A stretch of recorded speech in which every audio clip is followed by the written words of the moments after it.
Monday Night Morgan indeed. We've got our first ever three-time WWE Women's Tag Team Champions in Liv Morgan and Raquel Rodriguez, and much more. These are my assorted thoughts on the February 24th, 2025 WWE Raw. Welcome to Silo Voice Wrestling on YouTube and the Silo Voice Wrestling Podcast, wherever you get your podcasts. From Silo Voice Studios in Montreal, I'm Jason C. McLean. Make sure you like, share, subscribe, and ring that bell for notifications to get all my wrestling hot takes, cold takes, simmering takes, WWE Premium Live event, prediction and review videos, wrestling opinion pieces, and assorted thoughts on SmackDown and, of course, Raw. Now, I'm recording this Wednesday, February the 26th, 2025. It's a little bit before 1 p.m. I'm actually going to be recording my prediction video for Elimination Chamber pretty much right after this one with a special guest, but you'll see that as it happens. Now, let's get in to this Raw with the main event. Bianca Belair and Naomi, as well as Liv Morgan and Raquel Rodriguez, were all in tip-top form for this match. A lot of back and forth. It was incredibly exciting, and it reinforced my view that Liv Morgan does some of the best selling in the business today. I was watching this not just with my brother, with a friend as well, too, who was really remarking on Liv Morgan's facial expressions, thought she was great. This was a really exciting match.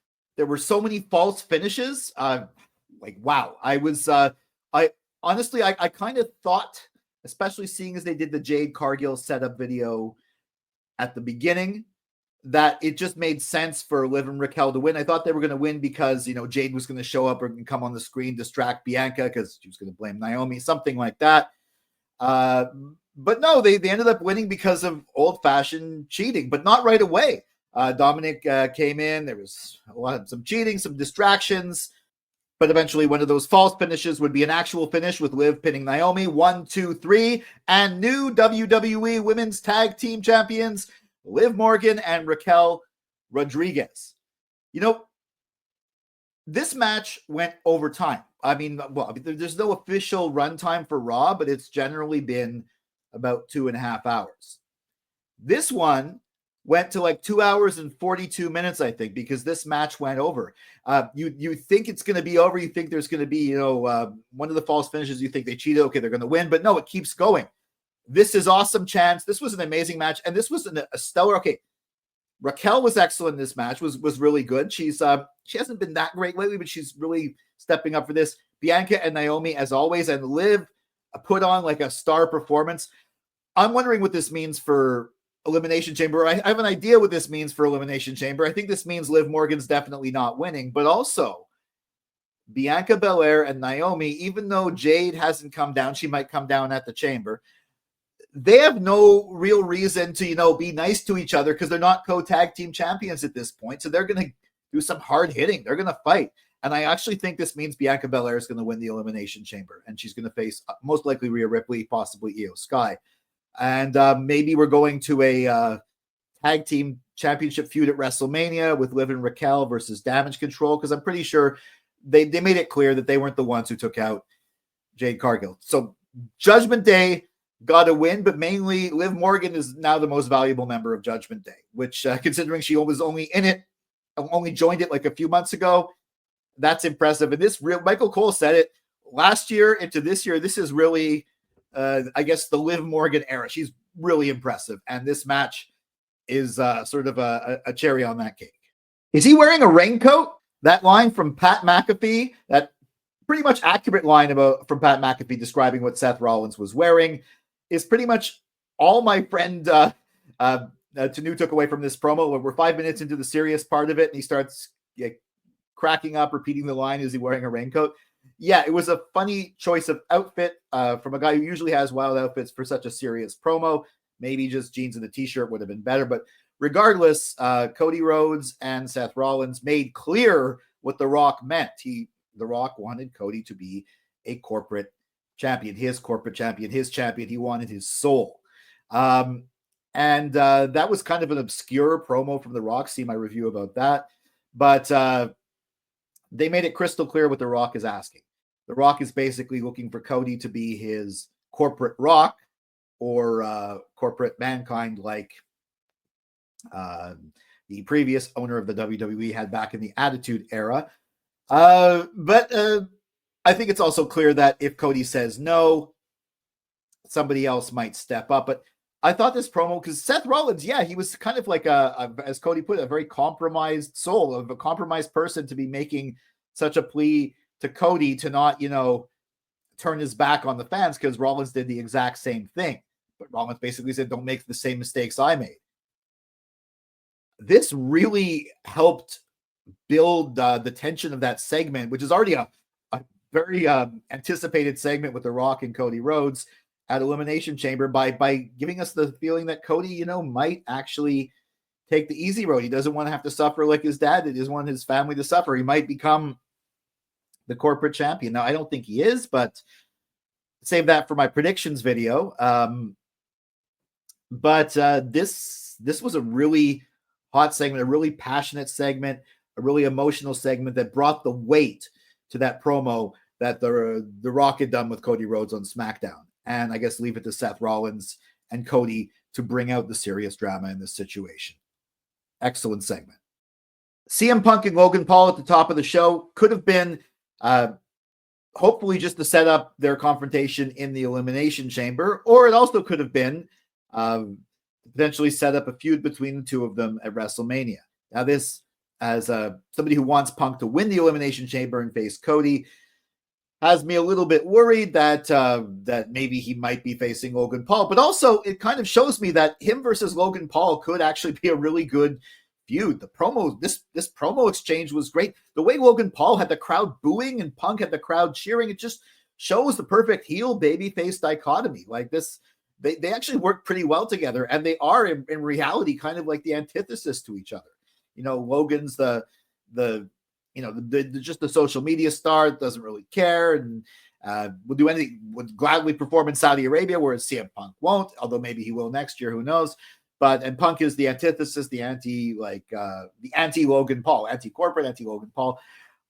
I'm thinking after watching this segment that I wouldn't be upset. I was really hoping it goes Logan Paul versus Cena at Mania and Punk versus Cody. But you know what? If it goes the other way, I think Logan Paul and Punk could be a really good match, but also the promos leading up to it could be really solid. Also, kudos to CM Punk for wearing the Chicago Teachers Union t-shirt. Something Logan Paul would obviously never do. And I even like the bit at the end with that slap. There was a bit of blood coming out of Punk's mouth, and it's because Logan's got the titanium in his hands. I don't know if there was like a capsule or anything, or if that was just, for shoot, but it was definitely a nice touch to the segment. A good way to kick off the show. Serious Sami Zayn can be the best Sami Zayn. Sami Zayn can also be funny and entertaining, fighting from underneath, but how he's really reflective. His interview with Jackie Redmond, wow. I mean, he talks about how he didn't recognize himself for going to KO's house to maybe confront him. He didn't know what he was going to do. Like, KO went to his place. This is really bringing out the emotion in what's going to be a hell of a match on Elimination Chamber. Really good segment for a go-home Raw. World Heavyweight Champion Gunther versus Akira Tozawa. I didn't know I needed to see this, and obviously I thought this was just going to be a squash. And obviously Gunther won and dominated, but it was for a while there.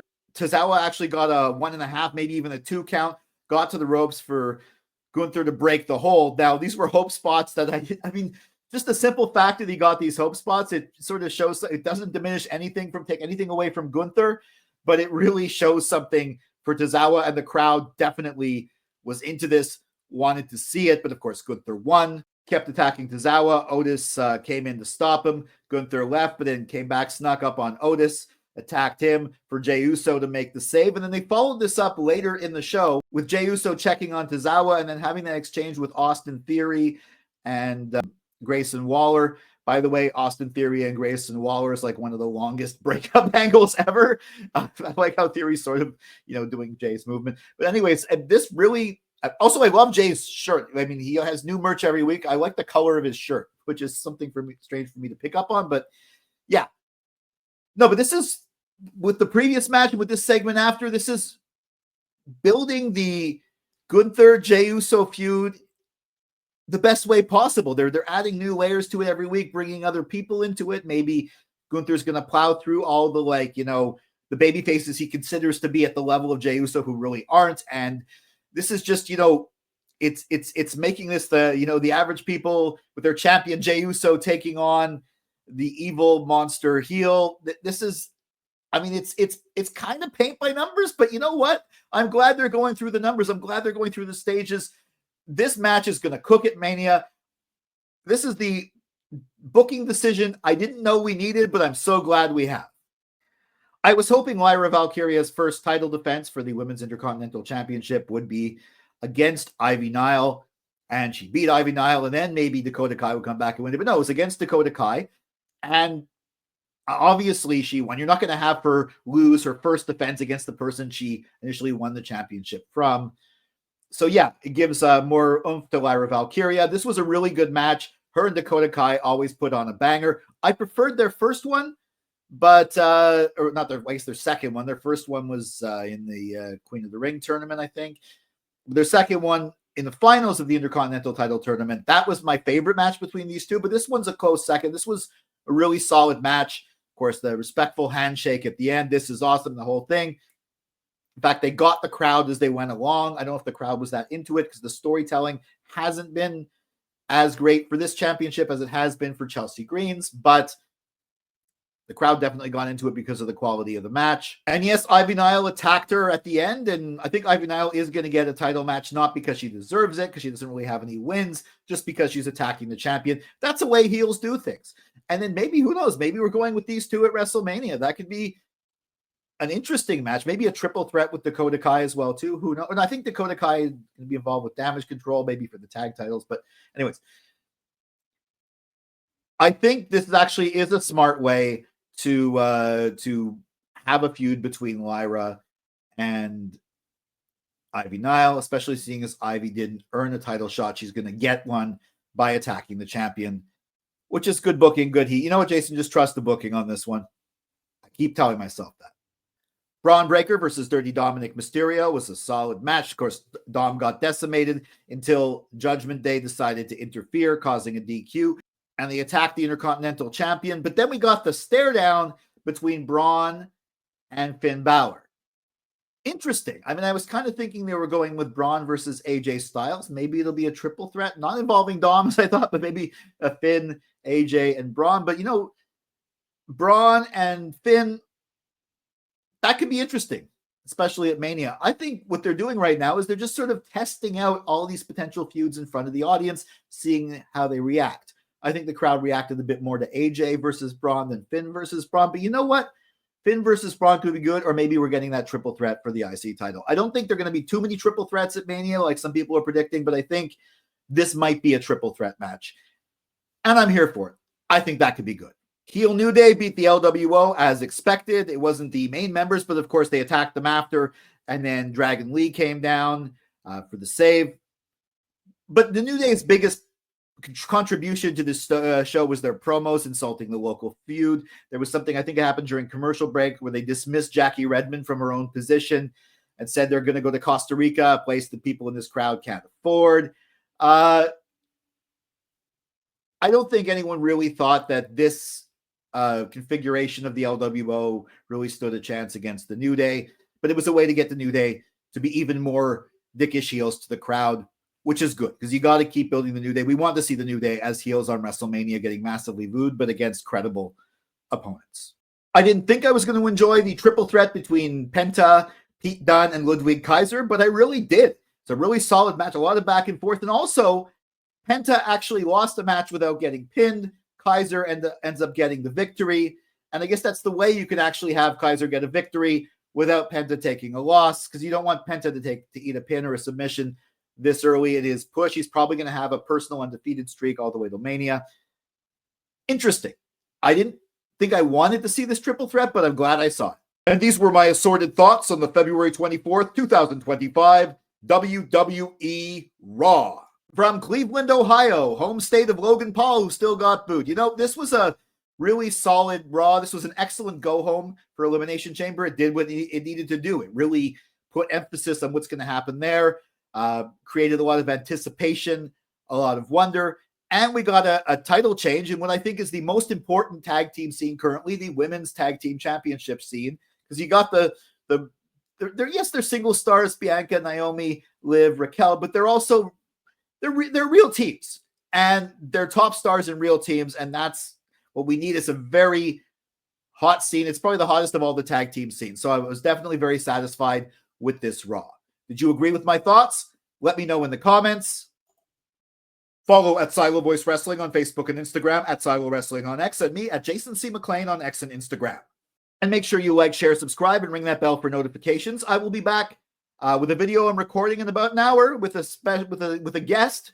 My predictions, or our predictions, for the Elimination Chamber, and then Assorted Thoughts on SmackDown, Elimination Chamber review. A lot of good stuff coming up. For Silo Voice Studios in Montreal, I'm Jason C. McLean.